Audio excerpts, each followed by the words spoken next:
आपण विचार तरी करू शकतो का की पैशाच्या हव्यासापोटी किंवा सरकारी नोकरी मिळावी म्हणून स्वतःच्या आईला मारायचं?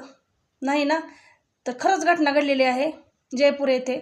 आयुषी शर्मा नावाची मुलगी 23 वर्षाची BA LLB शिकत होती. शेवटचं वर्ष तिचं राहिलं होतं म्हणजे वकिलाचा कोर्स करायचं. पण गेल्या वर्षी तिचं वडील वारलं आणि वडील कोर्टात क्लार्क या सरकारी नोकरीवर कामाला होतं. तिला वाटलं वडिलांनंतर मला त्यांची जागा मिळेल किंवा त्यांच्या जागी माझी नोकरी पक्की होईल. पण लेटर आलं की तिच्या आईला सरकारी नोकरी मिळालेली आहे. आईचं नाव नीरज शर्मा. हे मुलीला अजिबात सहन झालं नाही आणि तिला खूप आईचा राग आला. तिनं चुलत्यांसोबत मिळून आईची 7 लाख रुपये देऊन सुपारी दिली आणि तिला स्कॉर्पिओ गाडीनं उडवलं आणि ॲक्सिडेंट दावला. पण तिच्या मामाला तिच्यावर संशय आला. मामाने पोलीसमध्ये कंप्लेंट केली आणि ही केस गेली DSP रंजिता शर्मा यांच्याकडे.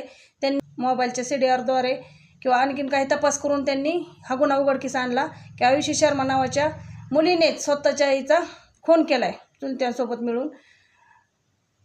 खूप घटना विचित्र घडलेली आहे. कारण की आजच्या कलियुगात काय होईल ते सांगता येत नाही.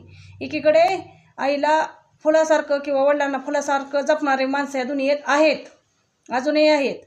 त्यांच्यासाठी देव नसून त्यांचे आईवडील देव आहेत. तर एकीकडे आयुषीसारखी मुली येते किंवा मुलं येते त्या आई बापाला सहज एक मच्छर मारल्यावानी मारू शकतात. व्हिडिओ आवडल्यास लाईक करा, फॉलो करा.